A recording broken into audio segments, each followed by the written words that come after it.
Before there was the Espada that we know and love today, Aizen once had another group of characters occupying that top spot within his army. However, at some point in the past, he rather unceremoniously strips them of their ranks, demotes them and boots them out of the Espada, and now they must live on in the shadows of their new superiors.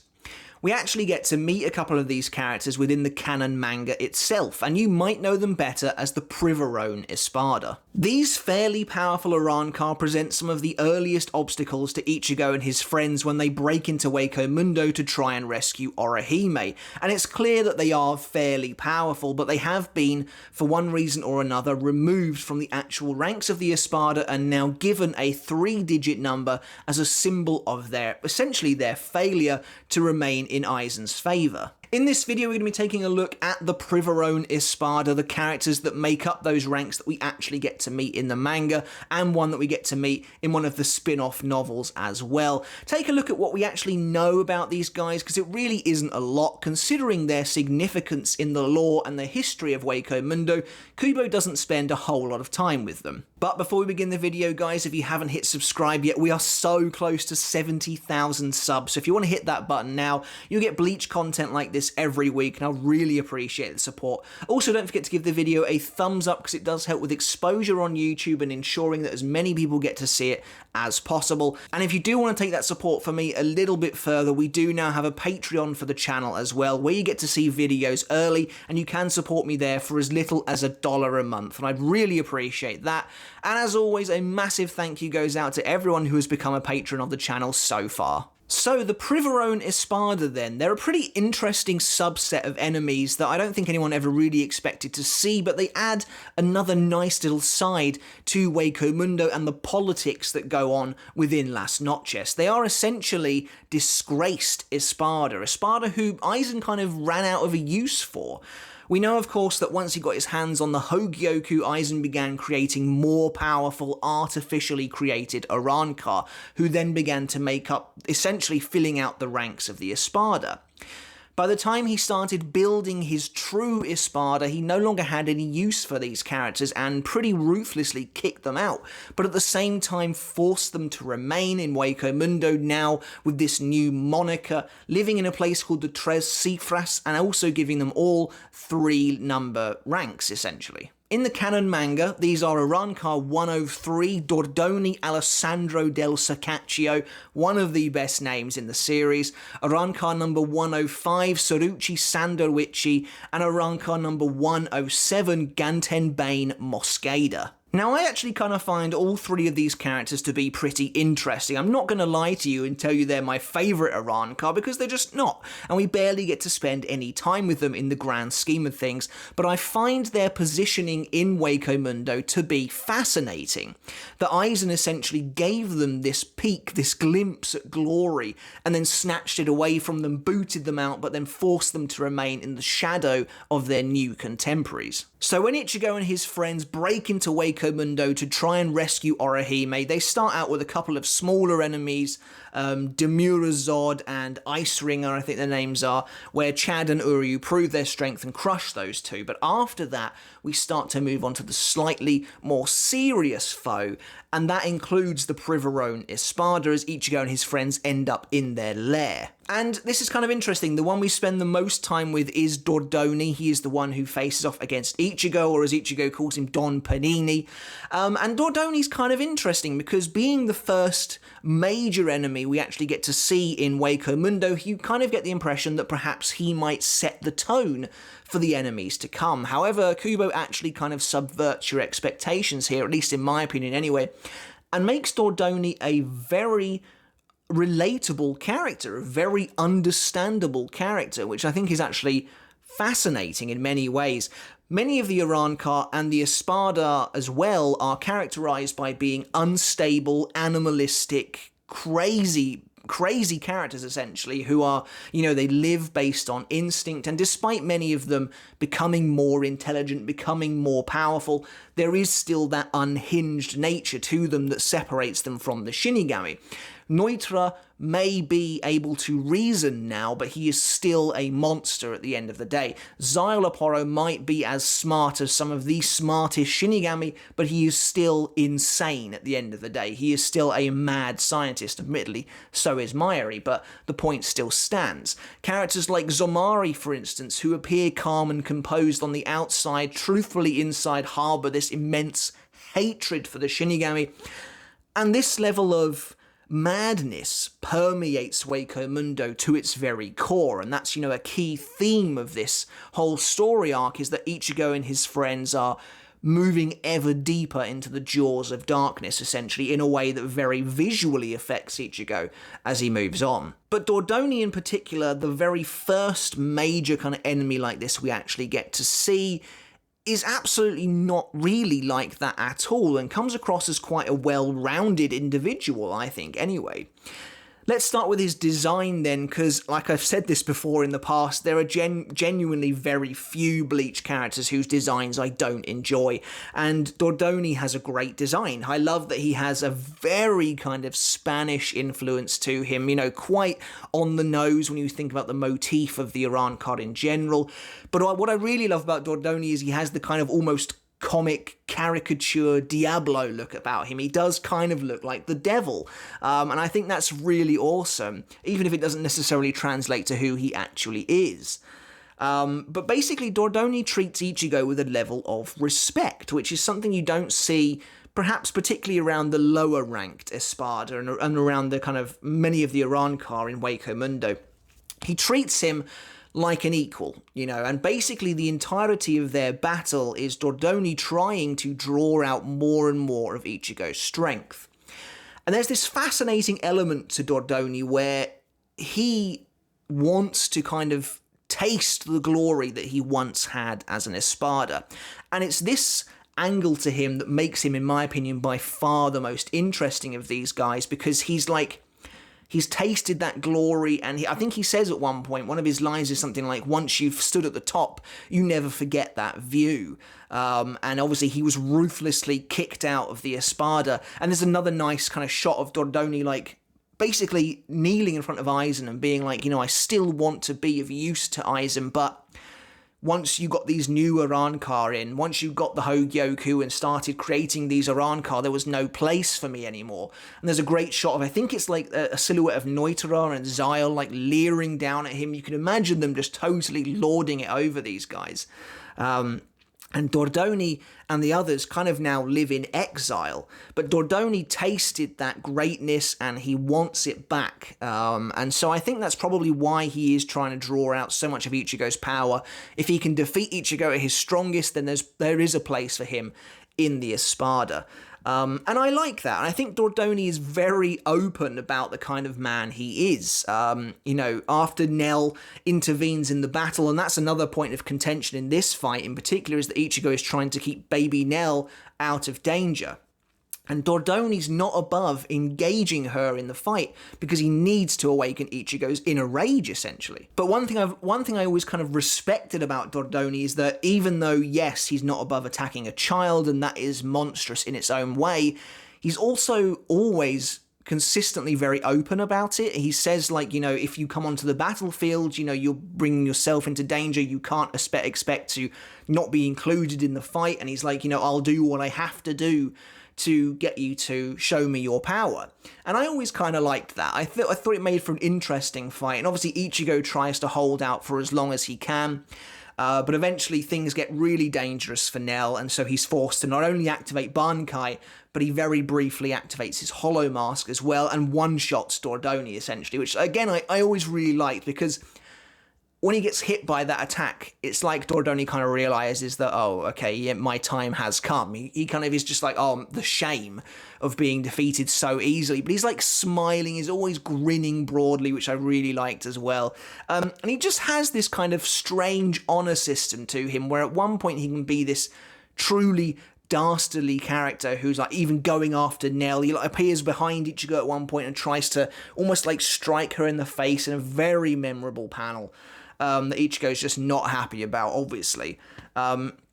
But I liked it because Dordoni kind of keeps Ichigo on his toes, and he's also a big reality check for Ichigo as well, which I really like. He has a habit of calling Ichigo Nino, which I thought was a really cool little thing, a little back and forth between the two of them. In many ways, Dordoni is trying, it feels like, to open Ichigo's eyes as to what the true horrors of Hueco Mundo might actually entail, because obviously Ichigo, he's pretty green, he's come in here, and many of these guys are not going to be, shall we say, as receptive as many of the Gote 13, and Dordoni knows that.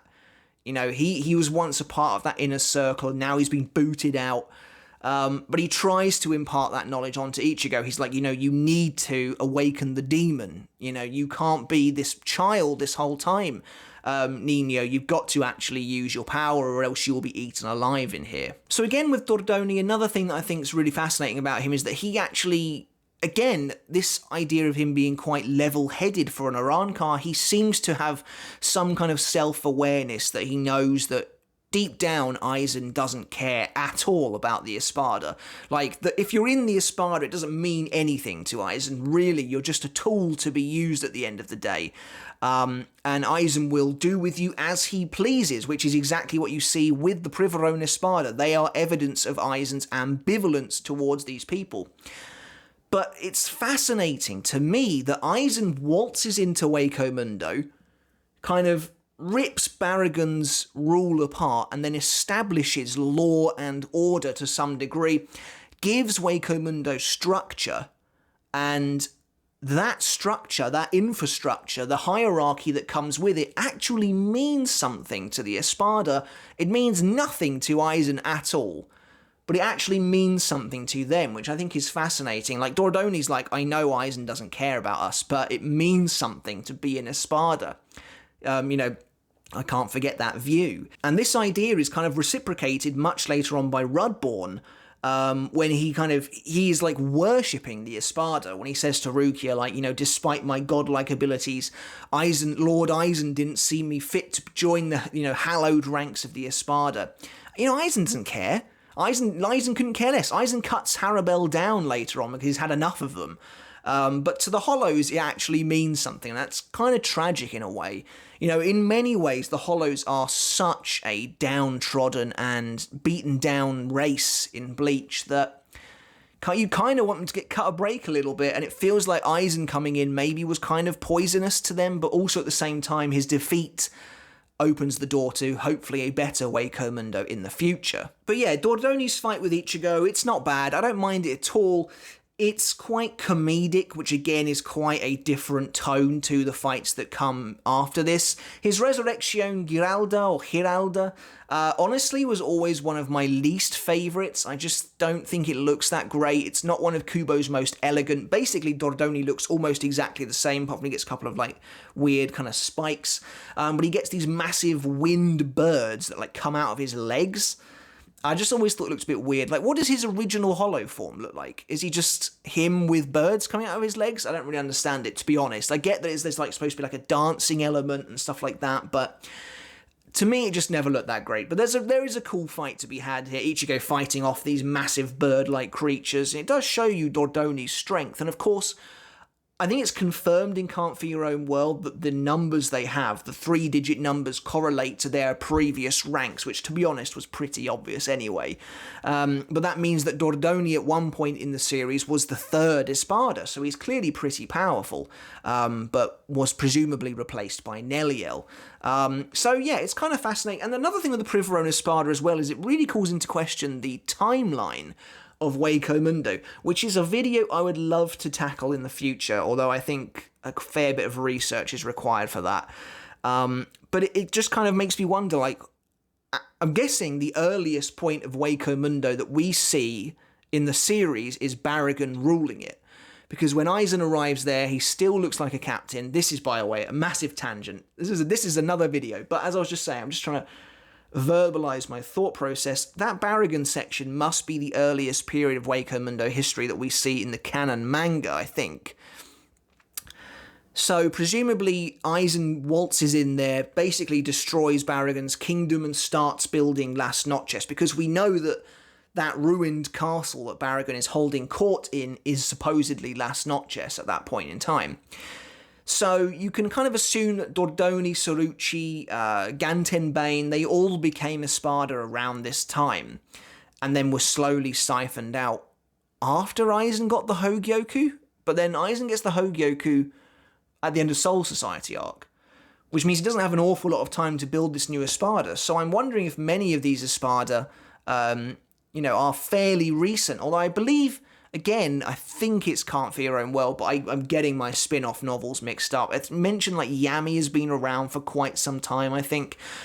Canonically, I think it's pretty safe to assume that Stark is the last person to join the Espada, because Aizen visits him in his post-Soul Society outfit. But again, I'm getting way... This has nothing to do with the video. Back to the Privaron Espada. It is fascinating because they are a piece of Hueco Mundo history. Kind of just been tossed out to the trash.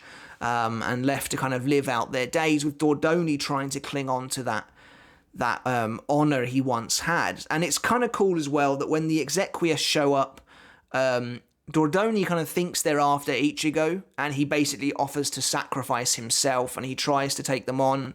And you get this wonderful moment where he's like having this thought process in his mind where he's like, become the demon. Don't, I think he says something about sweet chocolate, don't keep being the sweet chocolate Nino, become the demon, and if you want to survive. And then Dordoni is killed by the Exequias, harvested essentially on the orders of Xyloporo, which is a whole other thing we'll get into in a minute. So the next one we have is Soluci Sandowichi, who used to be the 5th Espada, presumably. Again, another awesome design. Doesn't look like anyone else in the series, really. She looks really cool. One of the most unique weapons in the series I've ever seen. It's like some kind of deadly yo-yo. But basically, I don't know if there's an actual name for it. It's not like a flail. It's literally like a disc that's attached to a rope that she just swings around and cuts things in half and stuff. But yeah, she's another fascinating character, although you get to spend even less time with her. And actually, when I was going back and looking at the Privaron for this video, Kubo spends systematically less time with each Privaron, basically. You get to spend less time with them. But she has some interesting stuff about her as well. A nice fight with Uryu and Pesce it goes on here.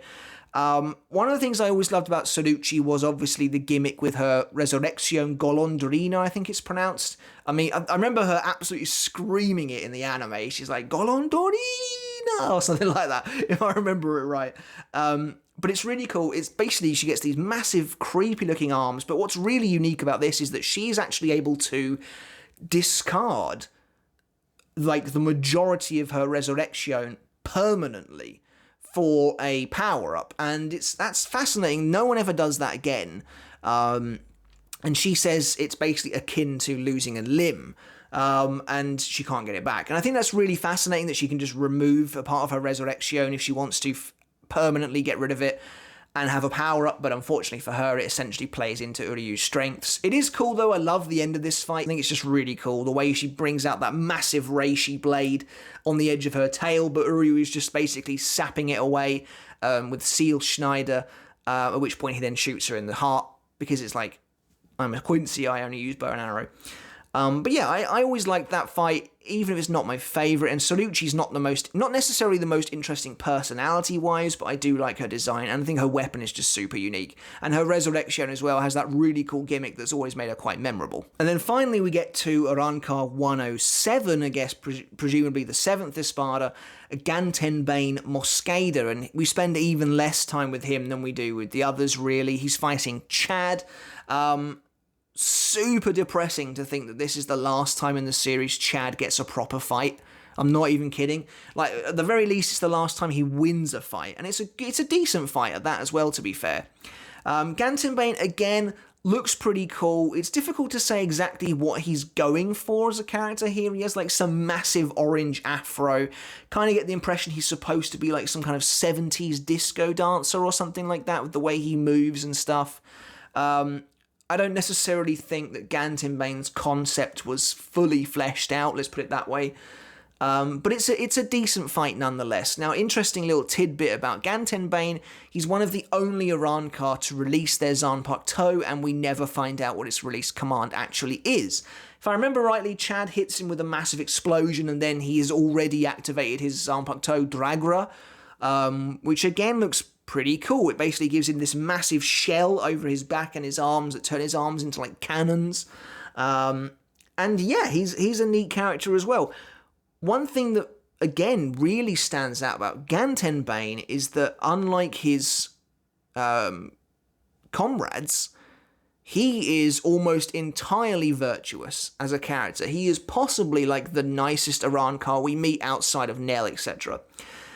He's totally honourable with Chad. He's always trying to push Chad to do better, and Chad gets 2 power-ups in this fight.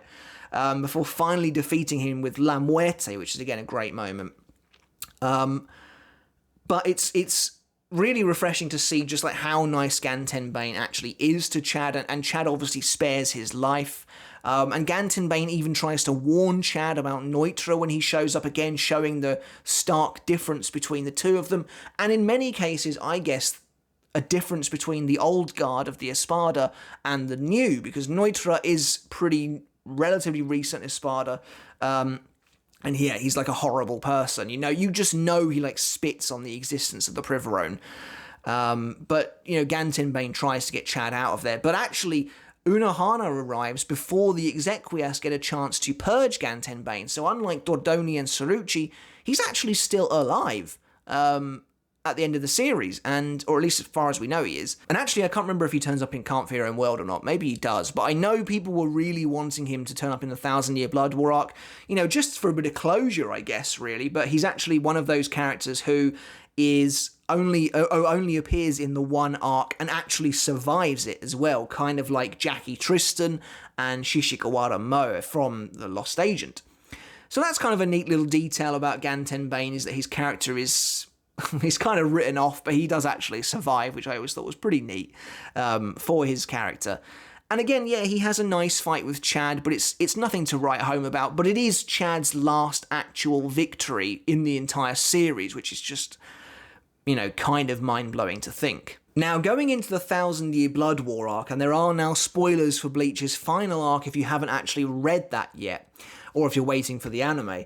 But going into the final arc, one of the biggest mysteries in Bleach that Kubo was always asked about was what is in Xyloporo's lab. Because when Mayuri defeats Xyloporo, he uncovers his laboratory from underneath all the rubble and opens the doors, and all we see is 2 hanging silhouettes. And one of them really does look like Soluci, and the other one kind of just looks like it could be anyone. But for the longest time, Soluci definitely was a candidate for inside that lab. And actually, it turns out it is Soluci and it is Dordoni. And it turns out that both of them were harvested by the Exequias on the orders of Xyloporo, which is something Aizen brings up with him at one point. And then he took their bodies back to his lab. And even if perhaps the reveal was maybe a little underwhelming after so many years of mystery, it was really great to see Dordoni and Soluci, and then Lupi randomly, who could be the other body in there, because he has the slightly bigger trousers than Dordoni does. So that could definitely be Lupi, even though he's only half a body at that point in time. I guess Xyle could have stitched him back together, perhaps. Although it might be revealed that Mayuri's the one who actually puts Lupi back together. I don't know. But then also Charlotte Coolhorn is there very randomly. I don't know what that's all about. But they're now making up Mayuri's corpse unit. But it's just really nice to see 2 of the Privaron Espada coming back again in the 1,000-Year Blood War arc. Feels a little bit random, but at the same time, it is a nice callback. They're helping Mayuri take on Giselle's zombie army, so it is a battle of the zombies. And you get a couple of nice callbacks. Dordoni kind of mentions Ichigo, the Nino, and he wants to speak with him, and Soluci mentions that the only reason she's helping out is because Mayuri promised her another chance at Uryu. It's really cool. Again, the 2 of them, that they do basically nothing alongside their zombie counterparts. They have very brief showdowns with Giselle's zombie army, and unfortunately that's about it. But it's a nice callback. It's cool to see them return either way. I didn't expect it. in some degree, but at the same time I did expect the lab thing to be revealed at some point. But it's a nice thing that Kubo touched base on, and I appreciate it. And then finally, and I'm not going to go into too much detail about this video's mostly been about the canon manga, but there is another Privaron character actually introduced, I believe, in Spirits Are Forever With You, or Always With You, and that is Arrancar 102, Picaro. And I actually kind of like this character because I think it's really unique. It's a pretty fascinating idea. Basically, Picaro is a group of deceased children who kind of came together over time. They ended up as hollows. They were lonely deceased children. They ended up as hollows. They came together, merged essentially to be one Gillian. And then as they started evolving over time, Aizen granted this group of about 200 kids the rank of Espada, presumably Espada 2 back in the day. I also wonder if Barragan was Espada number 1 until Stark came around. It's very possible, I think. But Picaro is a pretty fascinating character, not something, like I said, we've ever seen in any kind of capacity before. And it's also kind of cool as well, there's a callback right to the very beginning of the series where it's revealed that Picaro actually tried to assimilate and rescue Yuichi Shibata, the boy in the parakeet, from Shrieker right at the start, but Ichigo had already saved him before they could get to him. That's a nice little callback there. But basically, once they were demoted, apparently Aizen just tasked Runuganga, the massive sand guardian of Las Noches, to keep them in the desert realm. So I thought that was pretty interesting, but that's something I actually want to get into in the future a bit more when I've actually had time to read, well, not that, because that's in Japanese, but when I've had time to read a translation of that novel and get a bit of a better idea about Picaro. That's something I'll talk about in the future. But yeah, so that's pretty much it about the Privaron Espada. Espada who once had a taste of glory within Hueco Mundo, within that hierarchy, and then were ruthlessly booted out again. These three characters are pretty interesting altogether, even if we don't really spend an awful lot of time with them. So let me know in the comments below, guys, what did you think of the Privaron Espada? Which one was your favourite out of the three of them? Let me know. I'd love to find out. And also let me know as well what you thought of their role in the 1,000 Year Blood War arc. Yeah, I'd love to hear it. If you haven't hit subscribe yet, guys, make sure to do that now. But until next time, I'll catch you later. I'll see you then.